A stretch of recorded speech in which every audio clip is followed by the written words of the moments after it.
Bueno, Alejandro, te voy a presentar. En realidad, para muchos del grupo que te escucharon la primera vez que hablaste, no te necesito presentar.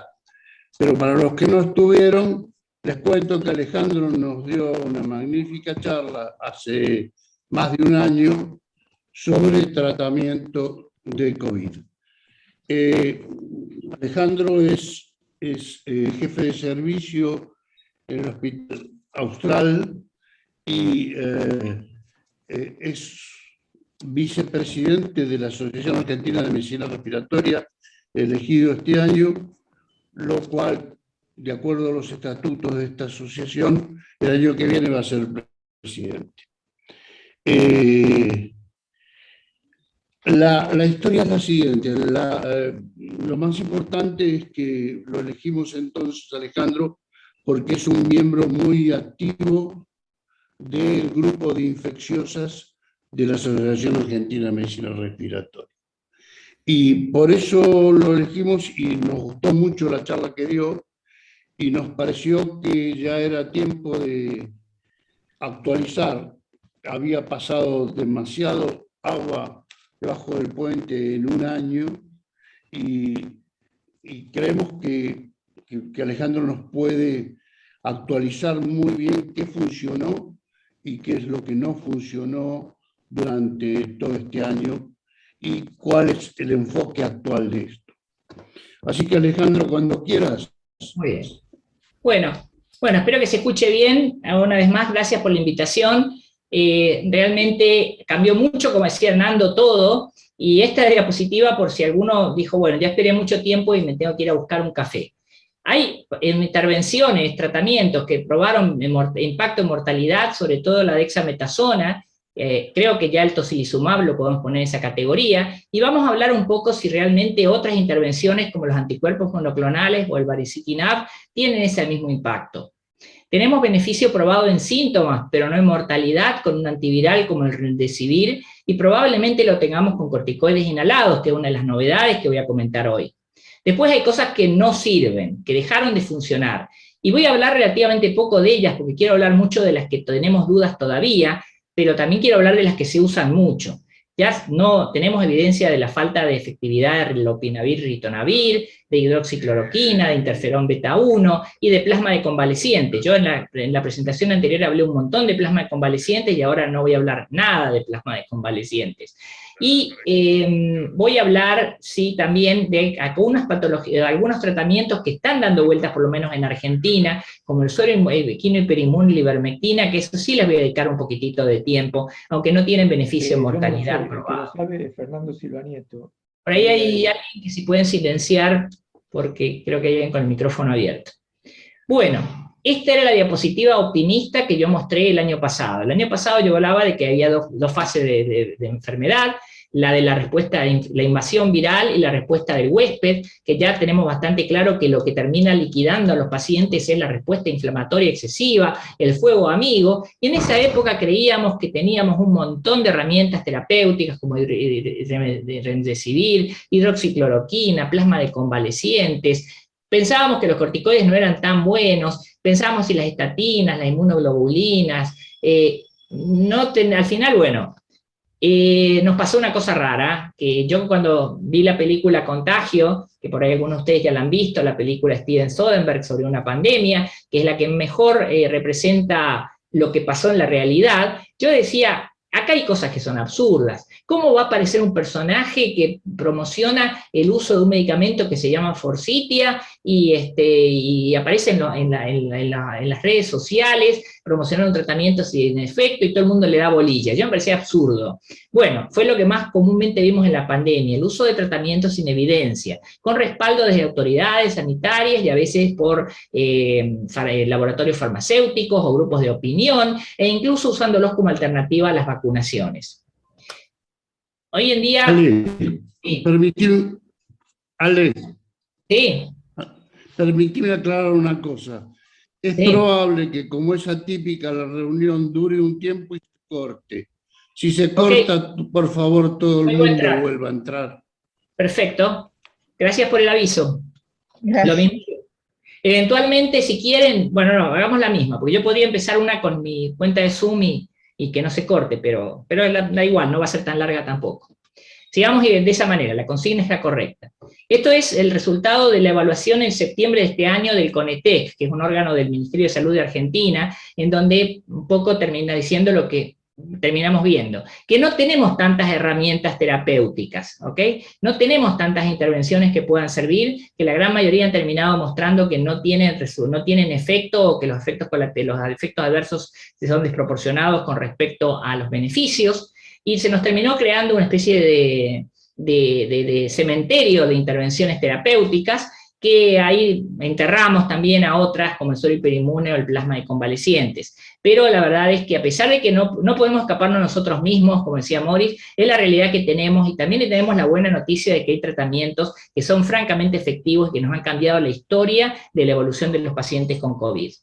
Vamos a hacer el camino desde el paciente asintomático o pausisintomático o el paciente ambulatorio al paciente más grave. Y vamos a empezar por los medicamentos que tienen evidencia de algo de impacto en anticuerpos en los pacientes ambulatorios, que son los anticuerpos monoclonales. El primer anticuerpo monoclonal que se publicó evidencia fue el bamlanivimab, siempre voy muy despacio cuando tengo que pronunciar estos nombres espantosos, en los cuales se probó en un estudio aleatorizado a placebo que en la dosis de 2.800 miligramos producía una disminución significativa de la carga viral. Esta diapositiva también me sirve para recordar que el principal desenlace que tenemos que mirar para definir si un tratamiento sirve o no sirve para COVID es la mortalidad. Todos los demás desenlaces sucedáneos que tenemos, tiempo en la resolución de síntomas, porcentaje de internaciones, uso de medicamentos, son todos sucedáneos. Cuando tenemos impacto en mortalidad es cuando estamos convencidos de que un medicamento realmente sirve.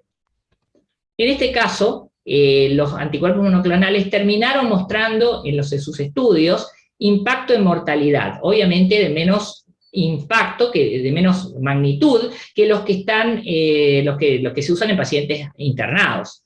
Entonces, las combinaciones de anticuerpos monoclonales incluyen el carizimab más imdevinab, que este Regen COV es el nombre comercial, y el Regen probado en pacientes ambulatorios que tenían menos de 7 días de síntomas y tenían más de 18 años, más un factor de riesgo para tener un COVID severo, a la dosis de 1.200 miligramos de casirivimab y 1.200 miligramos de imdevirinab,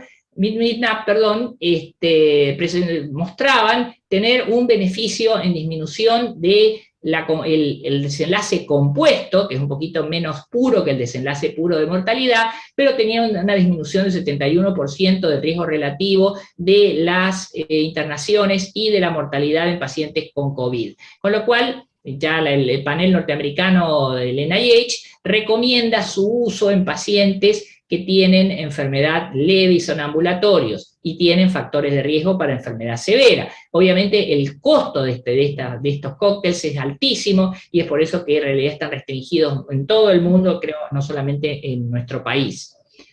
El sotrovimab es otro anticuerpo monoclonal que fue probado en un estudio que es prácticamente la sombra del otro, paciente de más de 18 años con una comorbilidad o mayores de 55, independientemente de las comorbilidades. En estos pacientes también se vio que había una disminución de un 85% de riesgo relativo, de la internación por todas las causas o de la mortalidad evaluada al mes. Entonces, bueno, todos estos estudios tienen limitaciones, esto lo hace notar el panel del NIH, y también el estudio Blaze evaluó bamlanivimab versus etesimimab, y Dios me perdone por la manera en que estoy pronunciando estos anticuerpos, pero básicamente también se vio una disminución de un 70% de riesgo relativo de las internaciones o la mortalidad en los pacientes tratados. También pacientes adultos que tienen más de un factor de riesgo para enfermedad severa y que son ambulatorios. Estos estudios descartan los pacientes que tienen factores de gravedad.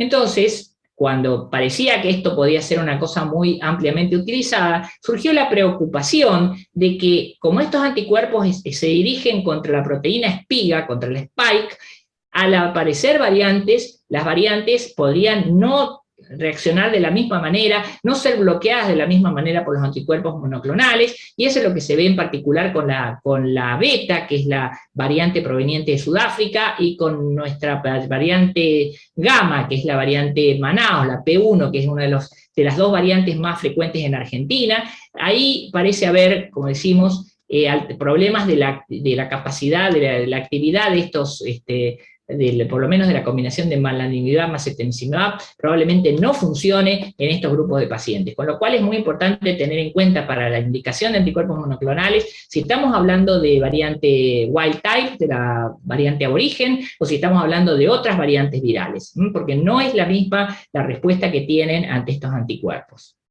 La otra cosa que se publicó hace muy poco, a principio de mes, es que esta combinación de anticuerpos monoclonales, el REGEN-COV, tenía la capacidad en personas que habían sido expuestas a convivientes con COVID, disminuir en un 80% el riesgo de enfermedad sintomática al mes. Con lo cual contaríamos, pero obviamente está el problema del precio que esto tiene, contaríamos con una intervención farmacológica que impediría que una persona que estuvo en contacto pudiera contagiarse. Por eso es que quedó incluido el 24 de septiembre en las recomendaciones del panel del NIH el uso de los anticuerpos monoclonales en personas de riesgo de progresión. Esto incluye los pacientes que tienen comorbilidades como obesidad, diabetes, los que tienen más de 65 años, que fueran tratados al inicio del cuadro para evitar la progresión, y el metaanálisis de la Organización Mundial de la Salud, que está en una plataforma viva, que permite consultar de muchas maneras la base de evidencia, las recomendaciones, y les recomiendo que la visiten, esa página web. Hace la salvedad de que en realidad los pacientes candidatos para ser tratados son los que son cero negativos, aquellos que tienen cero prevalencia previa positiva, que han sufrido enfermedad previa, que han sido vacunados, no serían candidatos para ser tratados con los anticuerpos monoclonales, cosa que me parece que tiene mucho sentido. Los corticoides.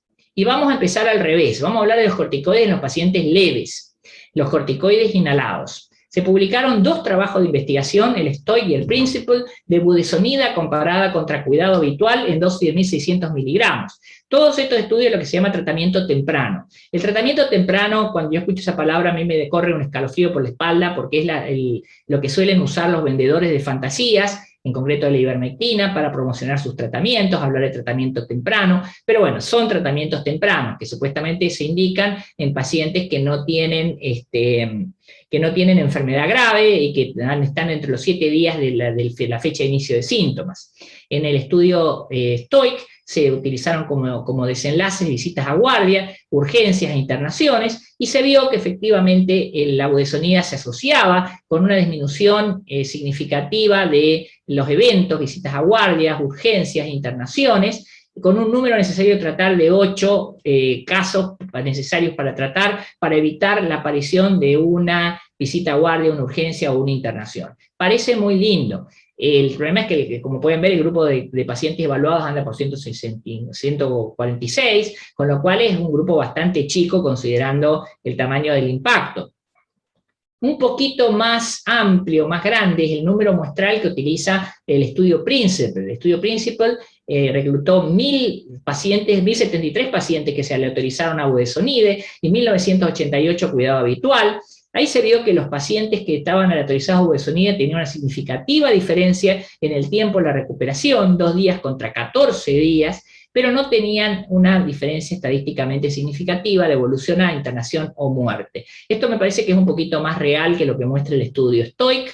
Ellos no pudieron encontrar ningún factor asociado, mejor respuesta a los corticoides, y esto incluye también la presencia de enfermedad pulmonar preexistente. Es decir, no estamos tratando las manifestaciones de una enfermedad pulmonar con corticoides inhalados, exacerbadas por COVID. Estaríamos tratando el COVID per se. Dicho esto, obviamente el aporte más grande para mí, para la literatura científica, y sus autores creo que fueron nombrados caballeros de la reina y se los merecen, y no van a ganar el Nobel de Medicina, parece que el Nobel de Medicina va a los que inventaron la vacuna RNA, pero realmente es muy bueno que haya existido el estudio Recovery. El estudio Recovery, junto con el estudio Solidarity, fueron estudios que se pusieron muy rápidamente en marcha para evaluar intervenciones de manera aleatorizada en medio del escenario de pandemia. Y al Recovery le debemos el descubrimiento del efecto de la dexametasona, que es el estándar de cuidado que tenemos hoy para los pacientes que tienen hipoxemia, los pacientes que se internan con hipoxemia, pero el efecto lo interesante de la dexametasona es que es un efecto que está compartido con varios de los corticoides, como la hidrocortisona y la metilprednisona. Siempre cuando hablo con terapistas que les gusta usar la metilprednisona, les recuerdo que el tamaño del efecto del Recovery comparado con el tamaño del efecto de metilprednisona, parece que la metilprednisona tuviera un efecto más alto, pero este efecto más alto cruza la 1, es decir, que no podemos afirmar con certeza que la metilprednisona realmente disminuye el riesgo de mortalidad por COVID o si lo aumenta, con lo cual usemos dexametasona.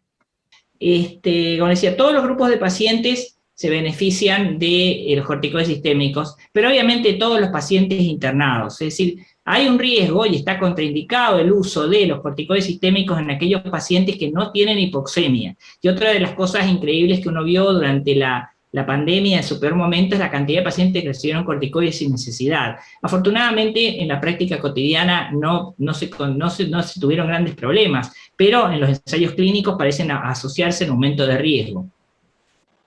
El metaanálisis de la OMS, publicado en BMJ y en esta plataforma de interactiva, apoya también este tema de que los corticoides sistémicos reducen en muerte y mortalidad a los 28 días cuando los pacientes están críticos y definidos por hipoxemia.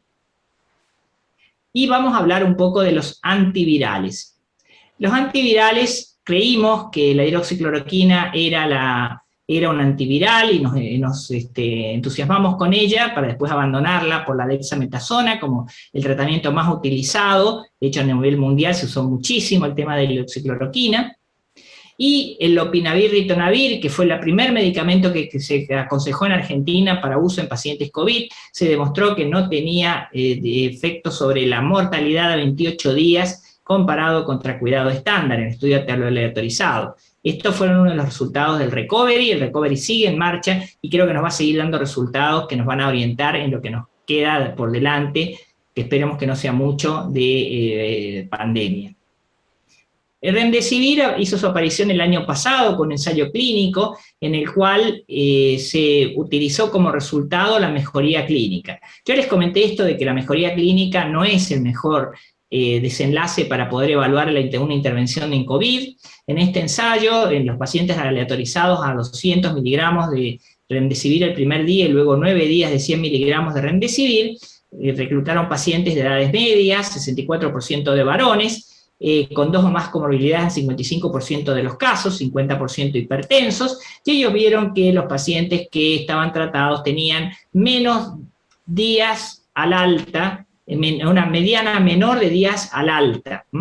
Entonces, esto de riesgo era una razón de tasas de 29%, la comparación de las medianas, y cuando uno miraba la frecuencia de mejoría clínica, había aparentemente un 50% de reducción de la severidad, de la mejoría clínica, aún ajustado por severidad. No había impacto con mortalidad, y esto el Remdesivir lo va a perseguir en todos los ensayos. El Remdesivir no consigue probar impacto en mejoría. Esto se vio una mejoría en los pacientes que no recibían oxígeno, que era para un subgrupo bastante raro, es decir, gente que necesitaba internarse, pero que la necesidad de internarse no era por necesidad de oxígeno, y esos pacientes aparentemente tenían un beneficio de un 30% de disminución de riesgo de muerte. Un estudio posterior, el estudio de Spinner, mostró que en pacientes hospitalizados con neumonía había una mejoría al estado clínico al día 11 de un 40% de disminución de riesgo, que sin embargo, 65% de aumento de posibilidades de mejorar, perdón que interpreté la medida de efecto al revés, pero no encontraron tampoco diferencias en lo central, digamos, que era intentar, digamos, a más allá de 10 días, era exactamente lo mismo que estar tratado voy a admitir la norma, era lo mismo recibir 10 días que recibir 5 días. cosa que le venía muy bien a la indicación médica, porque 10 días de internación endovenoso en escenario de pandemia podía colapsar el sistema, y de hecho uno de los motivos por los cuales muchos países se resistieron a usar el remdesivir fue por la perspectiva de tener un paciente internado 10 días, sin que sepamos con claridad a qué era que se iba a quedar internado cuando teníamos falta de camas. El Solidarity fue el estudio que puso arriba de la mesa de que el remdesivir no parecía tener beneficio comparado con varias intervenciones. Acá se compararon la hidroxicloroquina, el lopinavir, el interferón, y se vio que efectivamente no había mayor, el impacto del remdesivir sobre la mortalidad no era estadísticamente significativo. Había como un 10% de disminución de riesgo de mortalidad, pero cruzaba el límite de la significación estadística. Más recientemente, otro estudio comparó en pacientes internados en un fase 3, se vio si los pacientes podían tener, cómo iban a recuperarse clínicamente al día 15, usando una escala, que es la escala OMS, y este estudio mostró al principio que no había grandes beneficios tampoco en cuanto a la mejoría clínica al día 15 usando el remdesivir. Así que aún el supuesto desenlace que parecía favorecer el remdesivir, que era el de la mejoría clínica, quedaba en duda cuando uno miraba este tipo de estudios. Sobre todo, parecía que efectivamente el remdesivir no podía producir un efecto real en pacientes graves y no tenía impacto sobre la mortalidad. Entonces, a pesar de esto, el panel del NIH mantiene la recomendación de remdesivir en pacientes que no requieren oxígeno, internados que no requieren oxígeno, una cosa extraña, digamos, ¿no? Pero bueno, todavía lo mantiene en función de los resultados del primer estudio, el ACTT-1. En cambio, la OMS decidió directamente no recomendar el uso de remdesivir. Digo, en nuestro país hay una fuerte presión en Argentina para el uso de remdesivir por parte del laboratorio que lo comercializa, que se está tomando el trabajo de hablar con médico por médico para llegarle a acercar la información.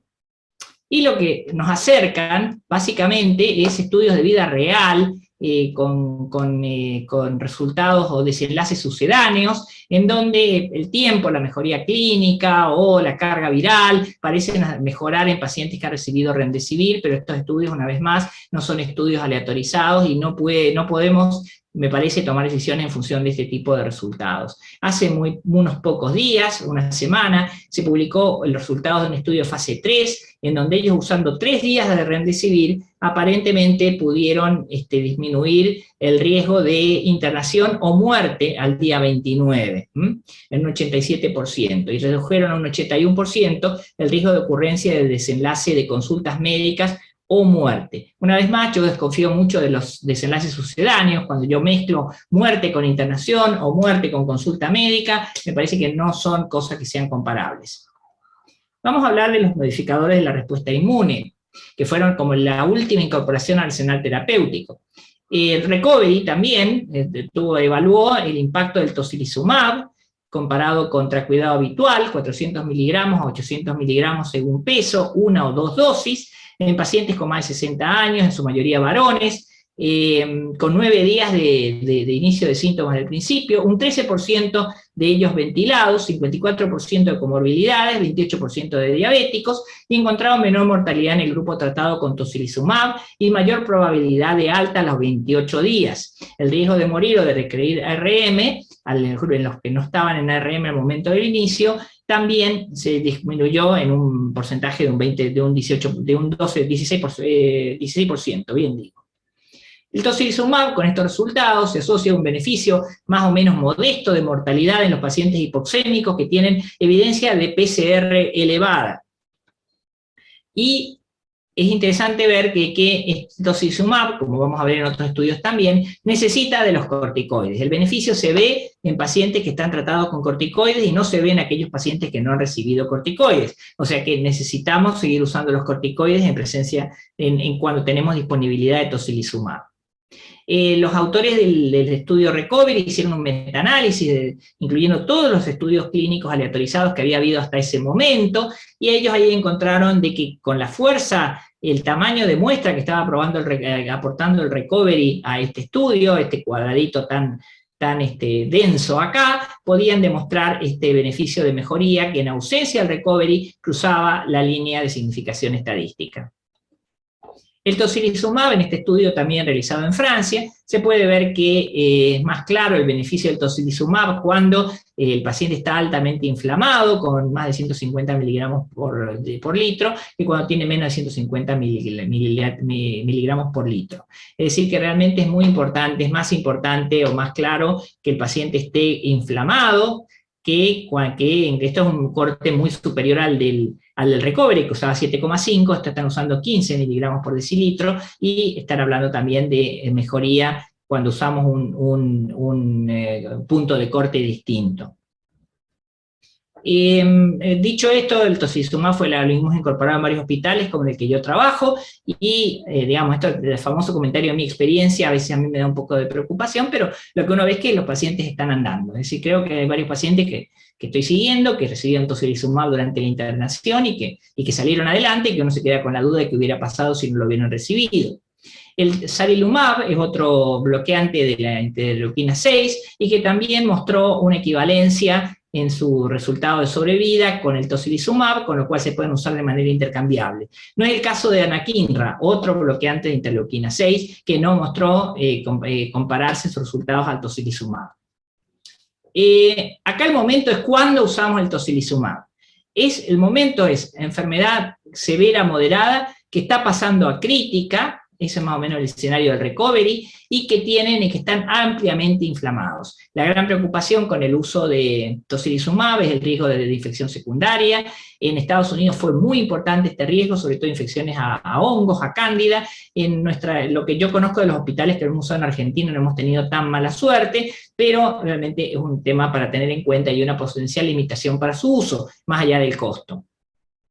Baricitinib es un inhibidor oral y selectivo de la proteína quinasa JANO, o JAK1/2, y se ha probado para tiempo en la recuperación en este ensayo clínico que fue publicado a fines del año pasado. Ahí los pacientes fueron asignados a baricitinib combinado con remdesivir o a placebo, y en estos pacientes se vio que el tiempo de recuperación fue más corto en los pacientes tratados que en los no tratados, de un día. No parece una diferencia tan importante, de hecho no había diferencia en la mejoría clínica al día 15, y no había impacto sobre la mortalidad. Los autores, y les permitieron salirse con la suya, escribieron que el baricitinib y el remdesivir se asociaron con reducción del tiempo de mejoría en pacientes, en este subgrupo en particular, de oxígeno alto flujo o ARM. La verdad es que el baricitinib convence un poquito menos que el tocilizumab para su uso. Otro estudio que es el COP Barrier, en este estudio sí se vio impacto sobre la mortalidad, todas las causas. En los pacientes tratados se vio 13%, puse acá los malos números, pero hubo una reducción de la mortalidad, fue 28% para placebo y 13% para baricitinib, y un 38% de reducción relativa en la mortalidad. El número necesario para tratar era de 20 participantes tratados para evitar una muerte, un NT bastante razonable. Entonces, acá es donde aparecen las típicas discrepancias, porque el panel del NIH considera que es confusa el escenario en el que estos pacientes podrían beneficiarse, porque parece contradictorio lo que afirma este trabajo con respecto al trabajo anterior, y por consiguiente no recomienda el uso del baricitinib. En cambio, la OMS sí recomienda el uso de tocilizumab y guarda silencio con respecto al baricitinib, poniendo el énfasis en los resultados de mortalidad. Bien. Bueno, el baricitinib acá lo puede poner como una opción secundaria, con menos fuerza de evidencia, el panel del NIH, pero, digamos, en general no es un medicamento tan aceptado para su uso. Ahora vamos a ir redondeando en las opciones en investigación y en controversia, que acá son como a veces las que más a uno lo entusiasman. Sabemos, esto es evidencia que proviene de nuestro país, que el suero contiene anticuerpos equinos, que fue probado en un ensayo clínico donde se usó en 245 pacientes, se utilizó para medir mejoría en categorías de la escala ordinal de OMS. La escala ordinal de OMS va desde el ambulatorio, que tiene el puntaje más bajo, hasta el que está en riesgo de muerte, que tiene el puntaje más alto, y lo que se veía es cuánto movía la administración del suero equino, la posición del paciente en medio de cualquiera de estos puntos. No hubo efecto sobre el desenlace principal, porque no se vio que modificara realmente la mejoría de 2 categorías de la escala ordinal de OMS, y no tuvo efecto en mortalidad tampoco. Tampoco se vio, sí, un menor tiempo a la mejoría de 2 categorías ordinales con el uso del suero equino. Entonces no se pudo ver claramente un beneficio de mortalidad. Hubo algún grado de beneficio en escala ordinal, sobre todo en los pacientes que no tenían anticuerpos previos, y en último término, según esta evaluación de evidencia que se publicó en la revista Evidencia en Medicina, no se puede decir que sea realmente eficaz en la neumonía moderada severa, o sea que no es una opción terapéutica que podamos recomendar en este momento, y creo que es lo que estamos viendo en la práctica cotidiana. La colchicina hubo un poquito de entusiasmo. Este es el estudio Colcorona, y el estudio Colcorona, que aleatorizó a colchicina 0,5 miligramos durante 3 días, bueno, 1 miligramo durante 3 días, y después con 0,5 durante 27, una vez por día hasta 27 días, ahí se pudo ver que los pacientes que fueron autorizados, que estaban menos 54 años de edad, 53% mujeres, 13% estaban en ARM, no se vio un impacto en el desenlace de mortalidad o internación en toda la población, pero sí en los pacientes que tenían este subgrupo, los que tenían PCR positiva al ingreso, que eran más claramente los que estaban infectados, se podía ver un impacto, con lo cual uno podía leer este trabajo como un trabajo negativo si miraba a toda la población, o positivo si miraba al grupo de los que tenían PCR positiva. Después, un estudio Principle, que en realidad es una plataforma de estudios como si fuera el Recovery, aleatorizó un grupo bastante numeroso de pacientes, 2.755 pacientes, a recibir colchicina o a recibir el cuidado habitual. Los pacientes, como en el estudio anterior, pacientes ambulatorios con factores de riesgo, más de 65 años, más de 18 años con comorbilidades, y se vio que no solo que la colchicina no se asociaba con una mejoría, sino que incluso parecía aumentar el número de días de tiempo a la recuperación. Es decir, que realmente la colchicina no demostraba tener un beneficio con respecto a la evolución de los pacientes, y eso se veía en toda la población y en aquellos pacientes que habían resultado con PCR positiva, así que refutaba los resultados del estudio Colcorona. Se ha probado de todo para manejar la COVID, y se ha probado antidepresivos. La fluvoxamina, que es el receptor, un inhibidor de la recaptación de serotonina, yo no entiendo mucho el racional detrás de esto, pero se probó, demostró tener una mejoría, tener un impacto con una disminución del 8% del riesgo de deterioro clínico en los 15 días, la aparición de disnea, la aparición de neumonía, o la aparición de desaturación o de necesidad de oxígeno domiciliario.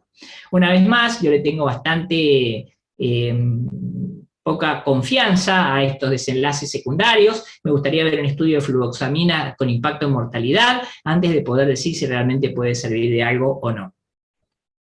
La acitromicina, que se usó muchísimo en la primera oleada, prácticamente todos los pacientes que yo vi en la primera oleada recibieron acitromicina en algún momento de su evolución, no tiene impacto sobre la evolución de la COVID. Acá, perdón, porque me equivoqué en la intervención, es acitromicina 500 miligramos. Acá los pacientes fueron aleatorizados a cuidado habitual o acitromicina, y en los pacientes no se vio impacto en la mortalidad, en el desenlace final. La mortalidad fue igual para muerte o internación a los 28 días, fue igual para el grupo tratado que para el grupo no tratado. Ibuprofeno inhalado. Para los argentinos en el grupo, saben que acá en Argentina hay un grupo de investigadores desde Córdoba, con el apoyo de un laboratorio farmacéutico y algunos neumonólogos en Capital, que están batiendo bastante el parche con el tema del ibuprofeno inhalado. Hicieron un trabajo de prueba de concepto, que voy a mostrar ahora los resultados, y registraron un estudio aleatorizado, controlado en clinicaltrial.gov, que supuestamente fue terminado en enero del 2021, y del que no hay información. Con la información que hay en la literatura actualmente, el grupo de la Conetec recordó que no hay ninguna evidencia que permita valorar su eficacia y su seguridad.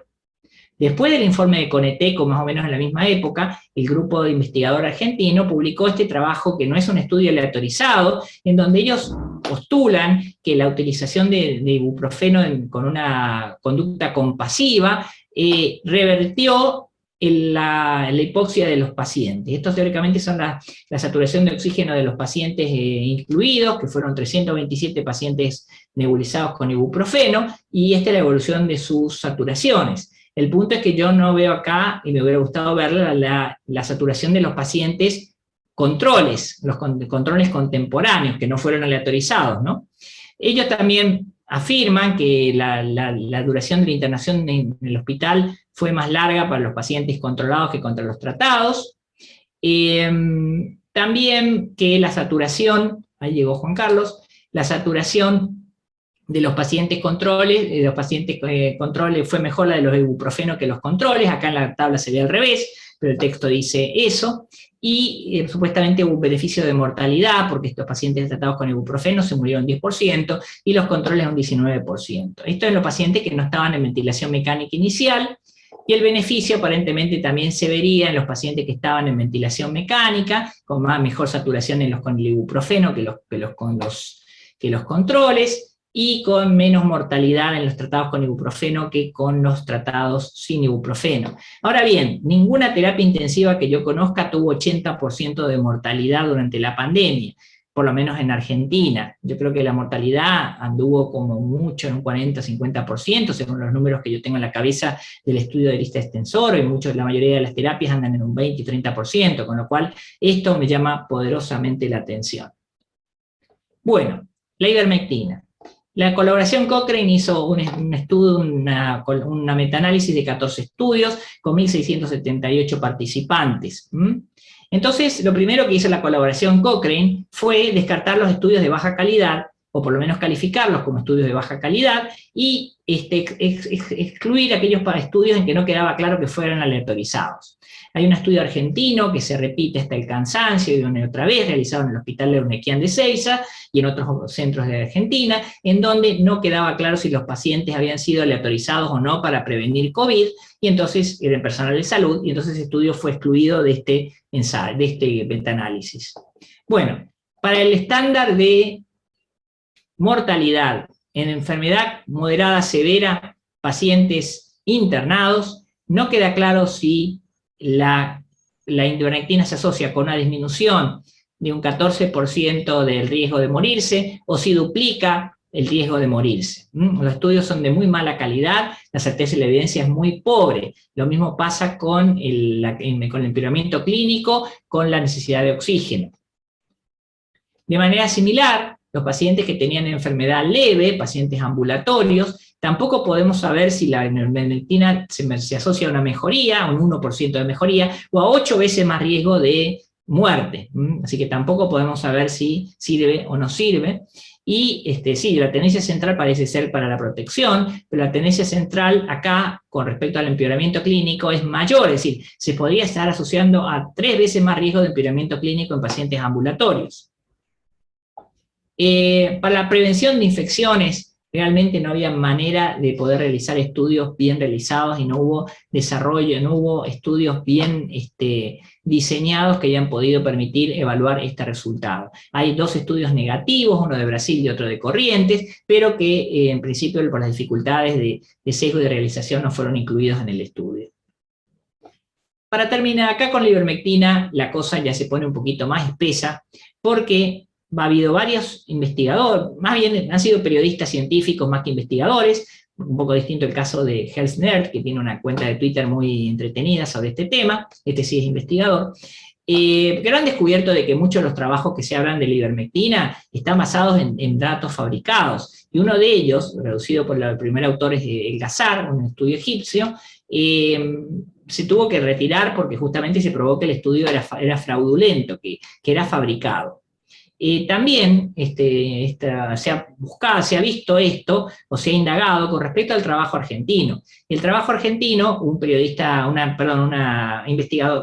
de salud norteamericana, pidió la base de datos, no se la pudieron dar, y cuando no se la pudieron dar, el autor extranjero que estaba en el trabajo original pidió que retiraran su nombre, porque él tampoco estaba seguro si la base de datos estaba bien o no. Así que el resultado, lo que publicaron una carta en Nature Medicine, Gideon MK y otros autores, es que en el caso de COVID, y esto realmente lo tenemos que hacer para todas las intervenciones de COVID y no solamente con ivermectina, es que deberíamos mirar los datos individuales en todos los casos, estar seguros de que no estamos frente a una fabricación. Para terminar, el tratamiento con anticuerpos monoclonales en pacientes ambulatorios con infección precoz se asocia a menor riesgo de progresión y beneficio en internaciones y mortalidad. El tratamiento con budesonida podría asociarse a beneficios en mejora de síntomas y en evitar la progresión. El tratamiento con corticoides sistémicos se asocia a un beneficio de mortalidad en pacientes hipoxémicos, es un estándar de tratamiento. El tratamiento con bloqueantes de interleuquina 6 se asocia con beneficio de mortalidad en pacientes con evidencia de inflamación. Aún no está consolidada la evidencia del beneficio de mortalidad para los inhibidores de la quinasa JANO, 1,2, y no hay evidencia clara de beneficio de otras opciones. Y como siempre me gusta terminar mis presentaciones sobre COVID, cuando alguien habla con mucha seguridad de COVID, no hay que creerle. Hay que tener mucho cuidado porque COVID es una enfermedad que recién nos ha pasado por arriba, que cada vez la conocemos mejor, pero que tenemos muchas dudas, y que la mayoría de las respuestas correctas son complejas, mientras que las respuestas simples generalmente están equivocadas. Bueno, entonces, nada más que eso, y quedo por si tienen preguntas o quieren que hagamos comentarios o lo que ustedes quieran charlar. No sé cómo los voy a tener que ir habilitando a medida que me pidan la palabra. Por favor. Ahí Liliana, ¿puede ser? A ver, ahí va. Sí. Muchas gracias, Alejandro. ¿Hay preguntas? Sí, yo quiero hacer un comentario. Yo soy infectóloga y... Adelante, Liliana. Y me encantó tu exposición.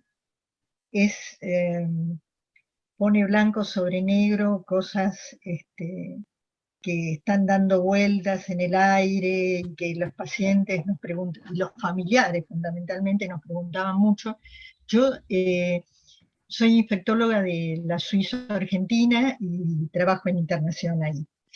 Y tenemos un grupo, creo que son 56 pacientes tratados con tocilizumab, que era nuestro único recurso cuando ya los corticoides no nos daban, la dexametasona no nos daba resultado y se aproximaba el momento de pasar al paciente a terapia.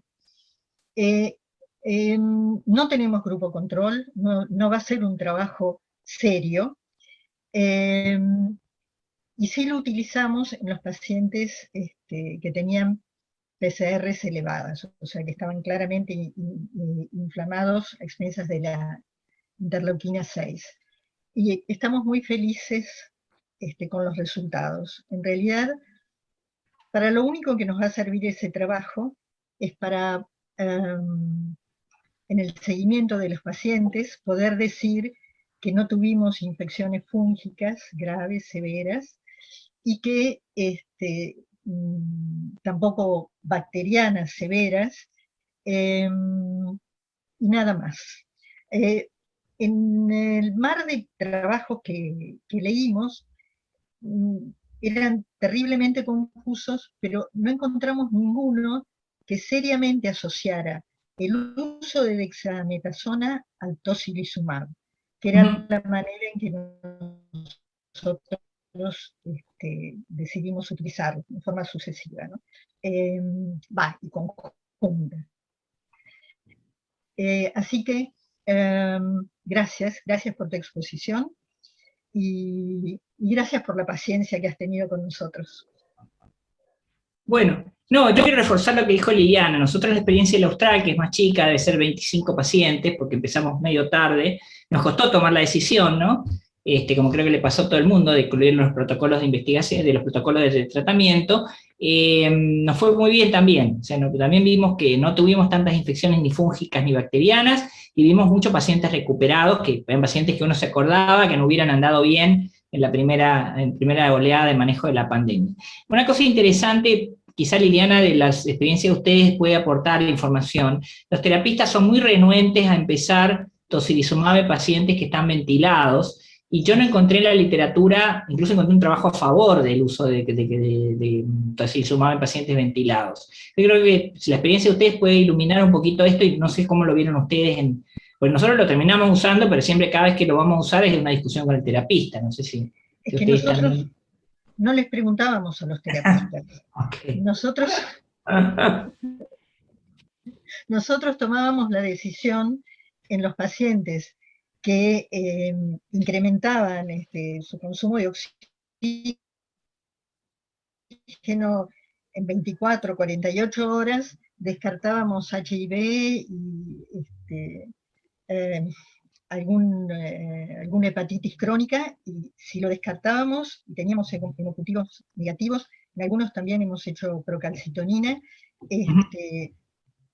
agregábamos tocilizumab a la dexametasona.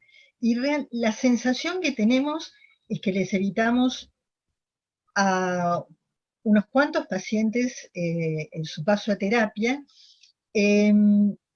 pero también tenemos claro que los que no llegamos a tiempo y pasaron a terapia, o no tuvimos éxito y pasaron a terapia, los terapistas estaban sumamente enojados porque decían que se preparaban para una tormenta de complicaciones infecciosas. Que, bueno, no creo que sea tan posible echarle la culpa al tocilizumab, digamos así. Bueno, te contaremos nuestra mini experiencia, que no creo que sea publicable, pero sí tenemos claro que los terapistas no daban una segunda dosis de tocilizumab como teníamos nosotros normatizado. O sea, si llegaban con la primera, ahí se terminaba todo. No, eso es cierto, eso son cosas que uno no entiende de dónde salen, no están en la evidencia, y bueno, las hacen. Pero no, muy importante lo que contás, Liliana. Bueno, pero sí teníamos claro que la PCR bajaba, en 24 o 48 horas bajaba bruscamente y el paciente se desinflamaba, así como por arte de magia. Bien.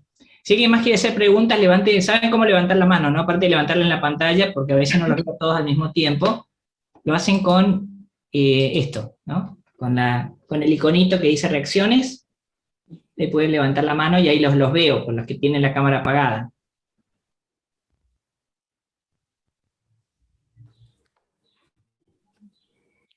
Bueno.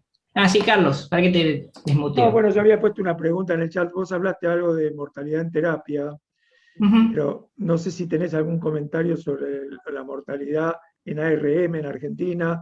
Me imagino que cada centro también puede ser que tenga distintos resultados, también dependerá de la edad, de factores agregados, etcétera, etcétera, pero si tenés algo como para comentarnos. Si yo tengo en la cabeza, por ahí me falla la memoria, que el número es 30-40%, según una serie de casos que hizo Elisa Estensoro en terapias intensivas de la provincia de Buenos Aires, donde eran predominantemente centros públicos que generalmente reciben pacientes mucho más deteriorados que lo que reciben los centros privados, con pacientes más de privados, que tardan más tiempo en consultar, etc.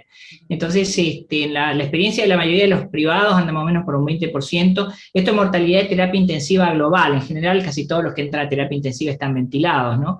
Pero creo que, bueno, más o menos estamos en esos números, entre 20 y 30%, 40% con un poco más de mala suerte, pero en general, digamos, son números duros, y también tenemos que ajustarlos por el hecho de que las mejores intervenciones, digamos, no sé cuánto tiempo, no tengo en la cabeza, cuántos pacientes del estudio de que está en la revista Medicina de Buenos Aires, están tratados con corticoides, porque yo creo que son del momento en que entra la transición de los corticoides, y que no teniendo tratamientos para mejorar la mortalidad hasta la introducción de los corticoides, probablemente una segunda mirada, en la segunda oleada, muestre números de mortalidad más bajos. Pero eso lo tengo que, no me suenan números publicados, eso seguro que en la base de datos de la SATI está, que ellos lo actualizan frecuentemente, pero no los tengo tanto en la cabeza. Bueno, gracias. Alejandro, Ujú. te voy a hacer un pedido y después una pregunta. El pedido es, dada la situación y la cantidad de datos que presentaste, es bastante probable que a la gente que conforma este grupo se le ocurran preguntas a lo largo de los días. Ujú. Yo me ofrezco a recibir en el WhatsApp del conjunto y te pido por favor si te las puedo trasladar a vos Sí, sí, sí. y yo comento digamos, tus respuestas. Perfecto, encantado. Sí, sí, no hay problema. Bueno, la segunda situación es, cuando uno mira las curvas, bueno, perfecto. Cuando uno mira las curvas globales, mundiales, de la primera, la segunda y la tercera ola, lo que ve es que la mortalidad fue más alta en la primera, menor en la segunda y menor en la tercera. Es complejo atribuir esto a una razón lógica, porque no parece, corticoides estamos dando desde la primera, y Ujú. no parecen haber surgido medicamentos que cambiaran la situación. ¿Vos tenés alguna idea por qué en las tres domus de las epidemias, de la epidemia, la mortalidad fue cada vez más baja? Sí, yo tengo la impresión de que ¿Cuál es tu feeling? no, yo creo que el principal factor que tiene que ver con que se comporte distinta la mortalidad para mí es la vacunación. Es decir, vos tenés en cada vuelta tenés mayor cantidad de gente vacunada. Y sabemos que la vacuna por ahí no tiene el efecto de hacer desaparecer la infección, pero sí tiene el efecto de prevenir la evolución a cuadros graves. Entonces yo creo que eso se cumple en todos los pasos del espectro, tanto en el que tiene enfermedad comórbida, como el que es mayor de edad, tiene más de 60 años, 65 años, etc. Y entonces todos esos grupos están como siendo más protegidos contra la muerte y por eso la letalidad creo que va bajando. Segunda cosa, creo que también cada oleada encuentra, esto me parece que es el factor más importante. El segundo tiene que ver quizá con el nivel de preparación del equipo de salud en cuanto al número de camas disponibles, el número de respiradores disponibles, el número de protocolos armados. Yo, digamos, la primera oleada había mucha desorientación en los equipos médicos de cómo tenían que manejar a los pacientes. Ya para la segunda ya estaba como muy armado, todo el mundo tenía muy instalado en la cabeza el uso de los corticoides, tenía muy disponible el recurso al respirador, tenía incorporado el cúbito prono, tenía montones de otras cosas, la Cenafo, la cánula nasal de alto flujo, también estaba disponible en muchos más lugares que al principio no había. Yo creo que principalmente fue la vacunación, pero creo que también hubo un proceso de mejora de las herramientas que tenía disponibles el equipo de salud. No tanto en el campo del conocimiento, porque sabían que estaban, pero podían recurrir a ellas, que no las tenían. Y eso creo que es una gran noticia, ¿no? Sí. Coincido. Lo último que quiero decirte yo es que te agradezco enormemente la predisposición tuya a habernos ayudado en estas condiciones espantosas en las cuales nos desenvolvimos en el día de la fecha. ¿Hay más preguntas? No, Nardo, hay que aclarar que es la primera vez que Bueno, nos si no pasa. hay manos Sí, Carlos. alzadas. No, solo quería decir que no sé, pero es la primera vez que nos pasó. Bueno, Siempre hay una primera vez. hoy fue un día de mala suerte, como les dije, estoy acá colgado con un monitor enfrente porque la pantalla de mi laptop se negó a colaborar, fue un día así. Pide la palabra María y Daniel Kuznir. María, ¿dónde estás, María? Hola, María. soy Cristina Ortiz. Hola, Cristina, ¿cómo te va? Bien. No, el tema es que me aparto un poco de tu tema, pero tengo ganas de preguntarte si vos pensás que la Delta ya no va a venir o qué pensás. Porque, bueno, decime. No, es la primera pregunta que yo me hago, es decir, ¿por qué no apareció la Delta? ¿Qué es lo que está pasando? Es decir, a ver, Delta es un misterio para los países en varias cosas. Vos tenés países como Israel, Me voy un poquito por las ramas, pero por ahí tiene sentido. Israel vacunó 2 dosis de Pfizer con 21 días de separación y tuvo un pico altísimo de Delta, ¿sí? Reino Unido, que vacunó con 2 dosis de AstraZeneca o de Pfizer separadas por más tiempo, por múltiples motivos, tuvo un pico de Delta alto, persistente, pero que sin embargo no pegó tan fuerte. Singapur casi no tuvo Delta. Es muy raro entender qué pasó con la Delta en distintos escenarios. Yo creo que es una mezcla de algunas cosas. Primero, la interpretación más habitual, y Liliana por ahí me puede corregir, es que acá en Argentina el lugar que tendría que ocupar la Delta ya está ocupado por la P1, por la Manaus, y está ocupado por la Lambda, por la Andina, y un poquito por la Alfa, según lo que recuerdo de los números del país, entonces del proyecto país. Entonces, que la Delta no tiene por dónde meterse. O sea que primero el nicho ecológico está ocupado. Segundo, que Delta llega en un momento en donde hay un porcentaje de vacunados alto, que lo agarra más alto que se produjo la inoculación de Delta en otros países. Entonces eso puede también ser otro factor que contribuya.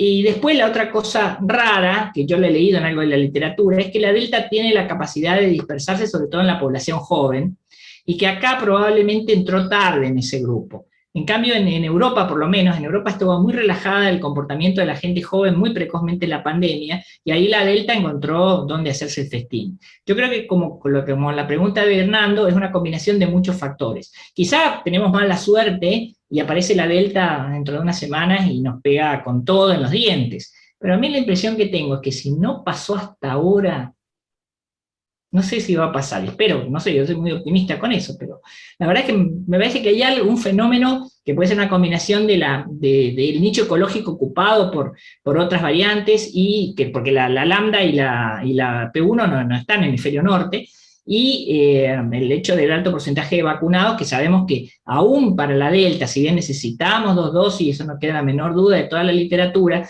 hay evidencia de protección parcial, por lo menos con una dosis, en la mayoría de las vacunas, así que... Bueno, me alegro de que seas optimista entonces. Y el otro día el doctor Rizo hablaba de algo que no leí nunca, que es los cuasivirus o un número de replicaciones virales que llega un momento que se detiene por la dinámica de la replicación viral y que sería otra causa que haría que no. Eso no tengo, te soy sincero que no tengo idea y le voy a preguntar a Oscar, porque me parece, Oscar siempre tiene algunas ideas brillantes que de golpe uno no las conocía o que la leyó en la literatura porque lee muchísimo y lee muchísimas fuentes, lee mucho de biología básica que por ahí uno no lee tanto, y le voy a preguntar porque me parece interesante. Alguna explicación hay, es decir, es muy raro esto, digamos. No es solamente porque no entre gente, porque gente entra. O sea, no creo que sea un factor de frontera cerrada el que evita la Delta. No creo que sea solamente eso. Ok. Bueno, Alejandro, muchísimas gracias. La verdad, te voy a trasladar todas las preguntas que me surjan en el grupo. Perfecto. Y con gusto me encargaré de transmitir tu respuesta. Liliana quería decir algo, sí. Nardo, faltaba Daniel Cumir, me parece. Ah, ¿dónde está Daniel? Daniel. Sí, mi pregunta era con respecto a la ventilación. En Estados Unidos comparaban los resultados de la ventilación entre Alemania y Estados Unidos, que tenía una mortalidad mucho más elevada en terapia intensiva, y que decían que que de alguna manera aprendieron lo que hacían en otras partes y cambiaron las modalidades. Y yo nunca entendí, me gustaría tener alguna idea, si tú tienes idea de qué será lo que causaba la diferencia en los resultados. Yo creo que el problema, hasta donde entiendo, era un problema de la ventilación con altos volúmenes y presiones elevadas, que en estos pacientes tenés que manejarte, ojo, no soy terapista y por ahí alguien que maneje más ventilación mecánica que yo me lo va a poder refutar, pero tengo entendido de que siempre el concepto de estos pacientes es un pulmón que necesita volúmenes bajos y presiones elevadas porque no tiene la extensibilidad pulmonar está disminuida por todo el proceso de inflamación y todo lo demás, y que si vos no sos cuidadoso con eso, podés producir hiperdistensión y peor evolución de los pacientes. Entonces creo que esa estrategia ventilatoria es una de las cosas que creo que manejaban mejor en Alemania que en Estados Unidos.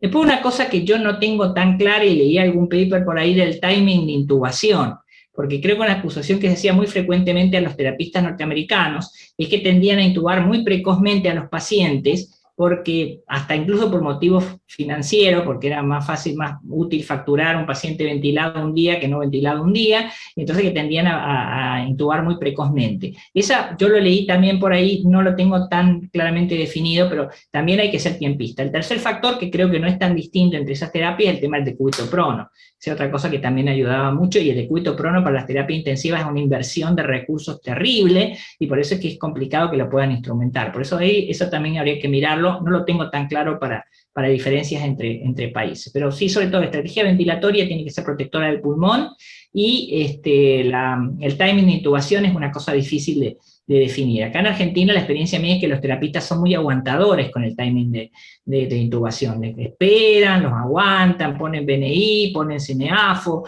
ponen todo lo que puedan para tratar de demorar la intubación, y por lo menos la experiencia mía de las 2 veces que fui a Estados Unidos es que la ventilación es entre y adentro, ¿no? Son muy rápidos, ¿no?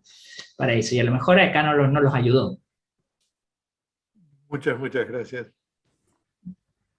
Ok.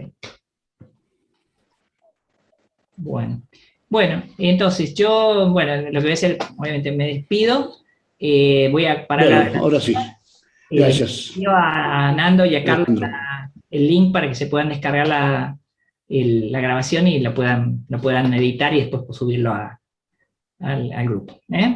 Bueno, muchas gracias por la invitación nuevamente. Gracias. No, muchas gracias, Alejandro, por todo, por tu charla y por toda la colaboración. Gracias. Muchas gracias.